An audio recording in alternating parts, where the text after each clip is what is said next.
बिस्मिल्लाहिर्रहमानिर्रहीम। तमाम सुनने और देखने वाले अजीज़ों और दोस्तों को अस्सलाम वालेकुम। पाकिस्तान और बांग्लादेश के हालात अब दिन ब दिन बेहतरी की तरफ गामज़न हैं। आपको बताते चलें कि जब इमरान खान साहब की नई गवर्नमेंट पाकिस्तान में आई, तो उसके बाद जुलाई 2020 के अंदर पाकिस्तान के पीएम इमरान खान साहब ने बांग्लादेश की वज़ीर-ए-आज़म को कॉल की, उन्हें पाकिस्तान आने की दावत भी दी। आज इसी सूरत-ए-हाल पे हम बात करेंगे कि ये कैसे मुमकिन हुआ कि ये हालात अब बेहतरी की तरफ जो है वो गामज़न हैं। और बहुत से लोग ये भी कह रहे हैं कि इसमें शायद तुर्की और चाइना का भी जो है वो बराबर का हाथ है कि वो चाह रहे हैं अब खित्ते के अंदर जो है वो बांग्लादेश पाकिस्तान के बहुत ज़्यादा करीब हो जाए। और आखिर में आज हम बात करेंगे जो आजकल एक बहुत ज़्यादा अहमियत का टॉपिक बना हुआ है, उस पे बात हर कोई कर रहा है। वो है कि जो बाइडेन जो है वो यूएस जो डील हुई थी उनकी अफ़गानिस्तान के अंदर अफ़गान तालिबान के साथ, उसको वो दोबारा से रिव्यू कर रहे हैं। इसके क्या खतरात हो सकते हैं? आया खित्ते की क्या सूरत-ए-हाल हो सकती है आने वाले दिनों के अंदर? इस तमाम तर हालात पे बात करने के लिए हमारे साथ मौजूद हैं मोहम्मद बिलाल इफ्तिखार खान साहब, इंडिपेंडेंट रिसर्चर हैं। बहुत अच्छा एनालिसिस करते हैं। एक पाकिस्तान के अंदर स्ट्रैटेजिक अलायंस ग्रुप बहुत बड़ा चला रहे हैं। उसका यूट्यूब चैनल भी है, वो इंशाल्लाह मैं डिस्क्रिप्शन के अंदर उसकी लिंक भी शेयर कर दूँगा। अस्सलाम वालेकुम सर, उम्मीद करता हूँ आप खैरियत से होंगे। वालेकुम अस्सलाम, अल्हम्दुलिल्लाह, अल्लाह का करम। आप कैसे हो? अल्हम्दुलिल्लाह सर, मैं खैरियत से हूँ। सर बताइएगा पाकिस्तान बांग्लादेश के हालात अब बेहतर हो रहे हैं, ये कैसे मुमकिन हो गया? और क्योंकि अगर मैं ये गलत नहीं हूँ तो 2018 से पहले कुछ हालात इतने ख़ास बेहतर नहीं थे दोनों मुल्कों के दरमियान। अ, सबसे पहले तो हमें ये समझना चाहिए है कि पाकिस्तान और बांग्लादेश ला इलाहा इल्लल्लाह मुहम्मदुर रसूलुल्लाह की लड़ी में पिरोए। फिर हमें ये भी समझना चाहिए है कि 1947 में हमने जब आज़ादी हासिल की, तो आप जानते हैं कि मुस्लिम लीग जो है उसकी तो बुनियाद ही जो है ढाका में बंगाल में पड़ी थी। और दोनों जो अवाम थे, दोनों साइडों के ईस्ट और वेस्ट बैंक के मुसलमानों ने मिलके हिंदू डोमिनेंस को शिकस्त देने के लिए पाकिस्तान की जिद्दोजहद की और 1947 में आजाद रहे। 24 साल तक हम एक दूसरे के साथ रहे। यहाँ पे मैं आपको ये बताता चलूं कि उस वक्त पाकिस्तान वो वाहिद मुल्क था, जो कंबाइंड पाकिस्तान था, जिसके दरमियान में ईस्ट और वेस्टर्न विंग के दरमियान में तकरीबन 2500 किलोमीटर की दुश्मन की टेरिटरी थी। अच्छा, वेस्ट पाकिस्तान में तो चलो हमारा सिर्फ एक साइड पे ईस्टर्न बॉर्डर इंडिया के साथ लगता था, जबकि अगर आप ईस्टर्न विंग को देखें तो वो तकरीबन चारों तरफ से, तीनों तरफ से जो है, यानी कि आपका ईस्ट, वेस्ट और नॉर्थ, वो दुश्मन की टेरिटरी के से जो है वो घिरा हुआ था। तो ये तो एक बहुत जरूर चीज समझने वाली है। और पाकिस्तान का बांग्लादेश जो आज कहलाता है ईस्ट पाकिस्तान, इतना पुरअमन था कि पाकिस्तान ने, जो पाकिस्तान की गलती भी थी मैं कहूंगा, कि हमने सिर्फ वहां पे एक डिवीजन आर्मी, कुछ गन बोट्स और एक स्क्वाड्रन रखा हुआ था, और हम नहीं एक्सपेक्ट कर रहे थे कि वहां पे कुछ होगा। अब तो बाद में तारीख से ये साबित हुआ कि किस तरीके से इंडिया ने वहां पे जो है दहशतगर्दी फैलाई।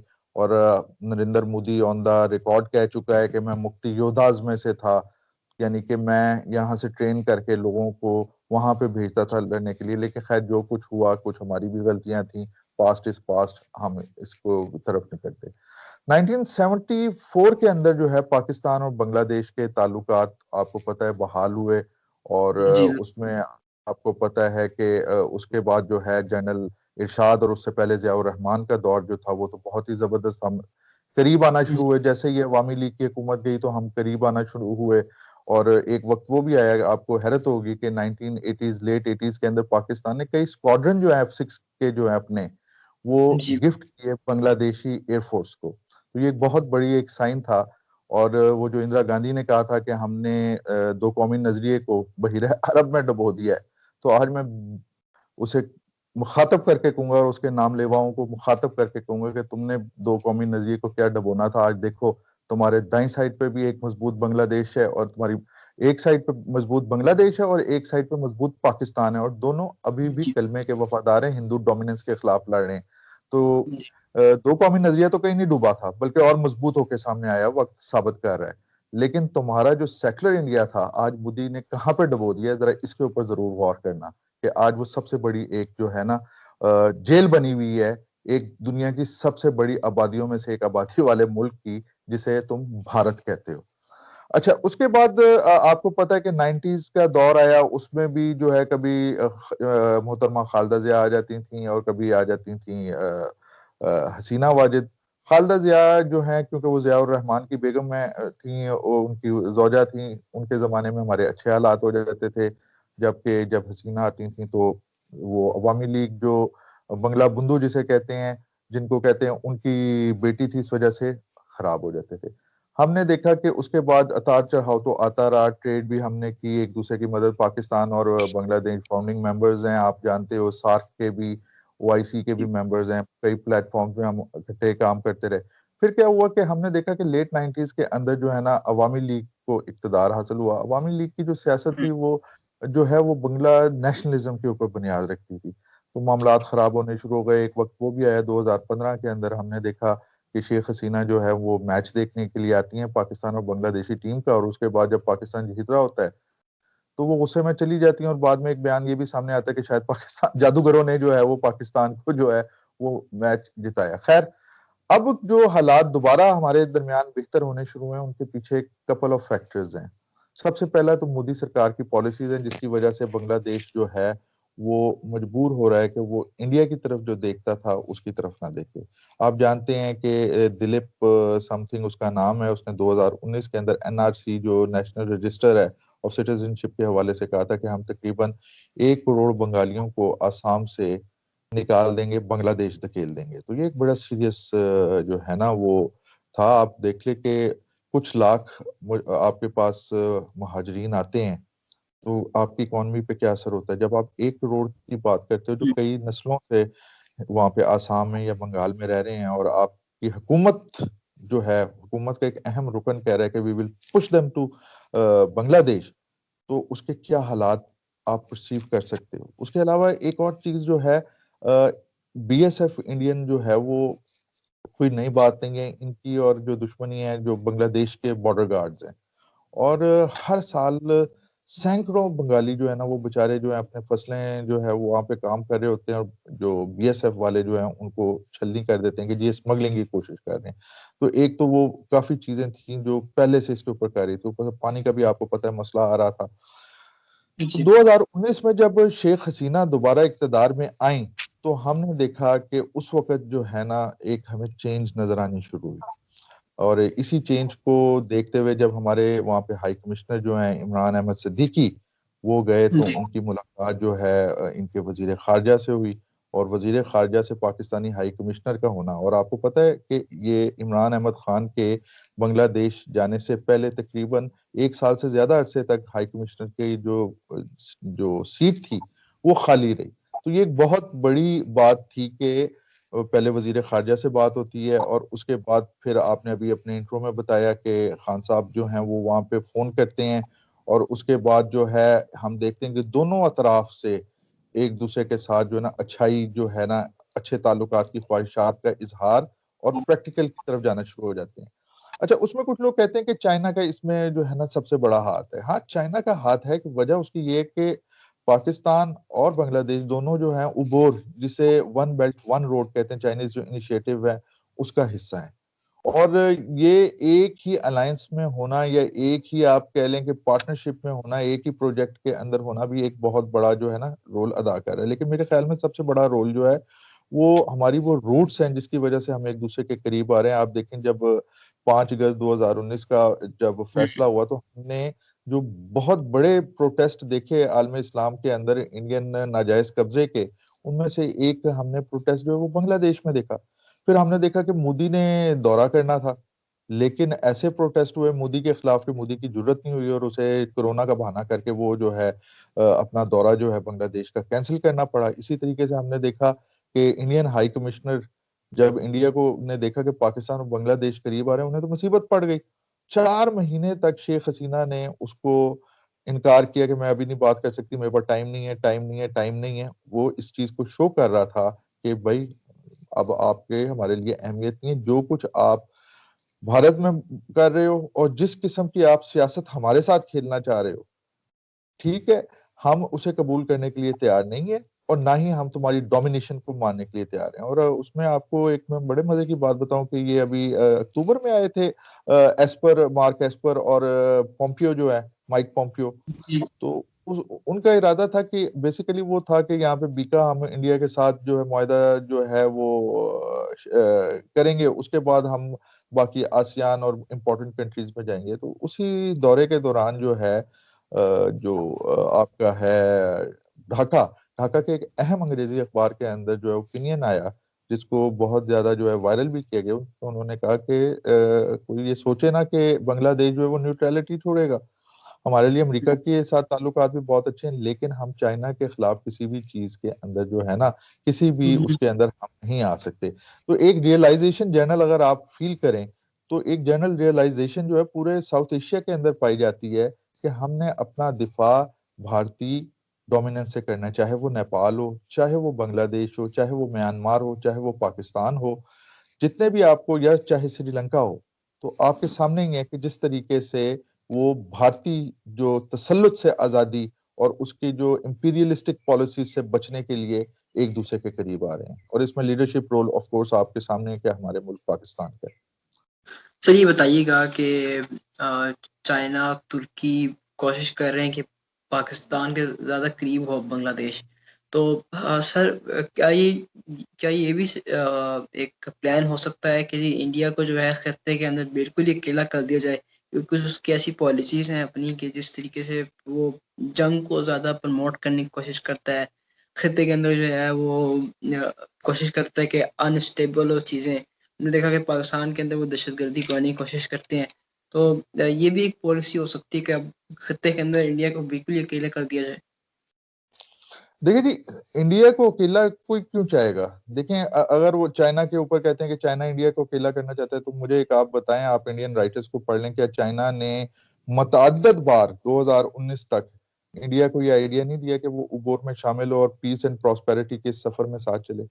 अच्छा, अब जी। हिंदुस्तान जो है ना, उसमें बेसिकली आप देखें उनकी आबादी के अंदर 4% या 5% ब्राह्मण है, और बाकी जी। आपको पता है दूसरे कश्तरी आ जाते हैं, वो तो लड़ाके हैं, और उसके बाद वेश और वो फार्मर्स हैं जो इस वक्त आपके सामने प्रोटेस्ट पे बैठे हुए, ये चूदर्स हैं जो खुदकुशियों के ऊपर लगे हुए हैं, जिनको बेदर्दी से मारा जा रहा है। तो इंडिया के अंदर जो डोमिनेशन है ना, वो 5% की है, और 5% जो है ना, वो हर हालत में अपना वो इक्तदार जाती है उनके दिमाग के अंदर। जिस तरह इसराइलियों के अंदर एक वो खन्नास भरा हुआ है कि जी ग्रेटर इसराइल, इसी तरह एक महाभारत जो है, जिसे ये कहते हैं कि वियतनाम से जिसकी सरहदें शुरू होती हैं और पता नहीं कहाँ तक जाती हैं, वो महाभारत बनाना चाह रहे हैं। और हकीकत तो ये है कि जो इस वक्त इंडिया के माशी हालात जा रहे हैं, खासतौर पर मोदी के आने के बाद, तो वो एक, मैं बड़ा बचकाना सा एक वो हम बात करते हैं जो आम दोस्तों के अंदर, वो कहते हैं कि खानी दाल और डकार जो है वो चिकन के मारने। तो इस वक्त मोदी सरकार जो है ना, उसकी वो सिचुएशन जो है ना वो चल रही है कि अपनी औकात नहीं है, वहां पे चाइना से मार खा रहा है, इधर जो है पाकिस्तान से मार खा रहा है, एलओसी के ऊपर रोजाना कैजुअल्टीज छुपाई जा रही हैं। और उन कैजुअल्टीज को जो है, जब जो फौत हो गया उसे जाहिर तो करना है, तो फिर वो फॉल्स फ्लैग ऑपरेशंस, ये फलां हो गया जी फलां हो गया। तो बेसिकली खुदकुशी अपने हाथ से जो है ना, वो जिन्होंने दो कौमी नजरिए को डबोना था, वो खुद अपने आप को डबोने के जो है ना सिलसिले में लगे हुए हैं।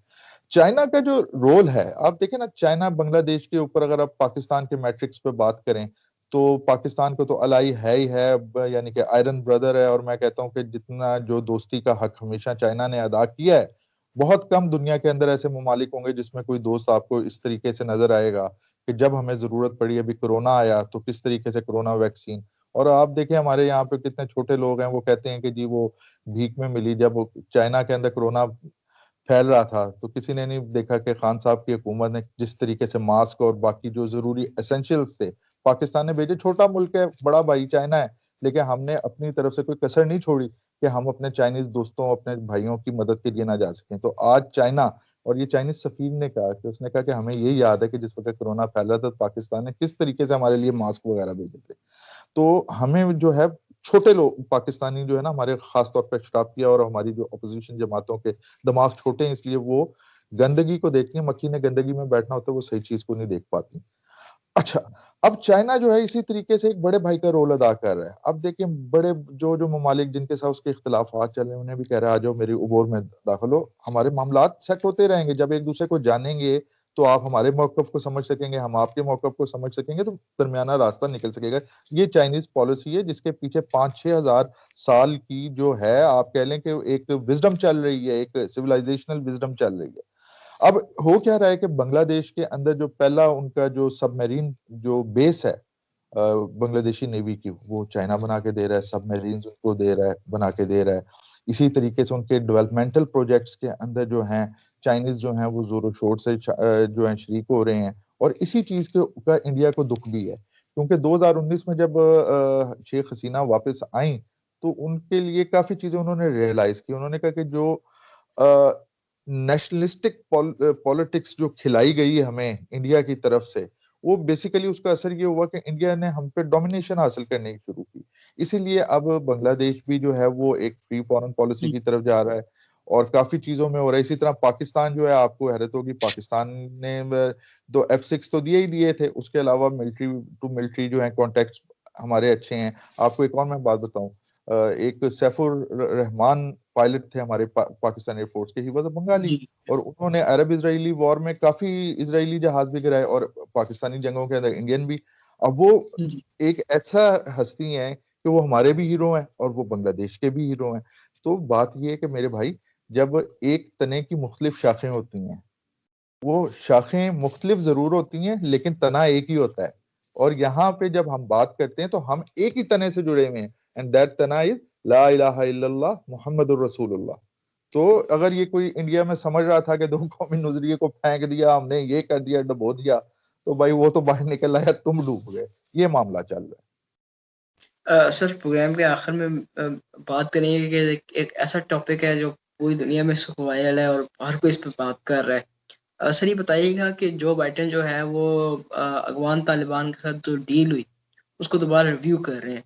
तो सर, ये कितना नुकसानदेह साबित हो सकता है खित्ते के लिए और अफगान तालिबान के जो एक चीज पे एग्री कर चुके हैं, उस चीज को अब अगर दोबारा आप उसी चीज को खोलेंगे तो शायद मेरा ख्याल है कि वो हालात खराब होंगे।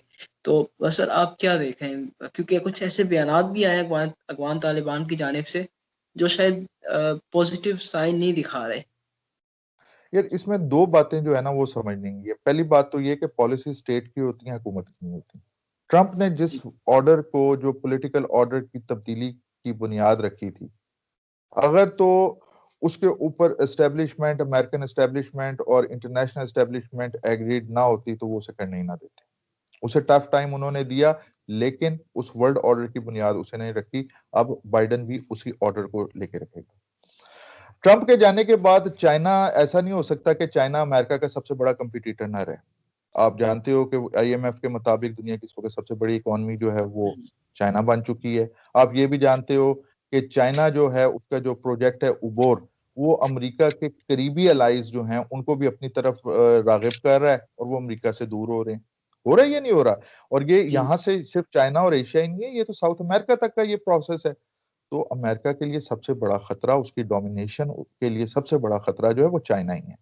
ठीक है, ये चीज जी आपको जब समझ आती है।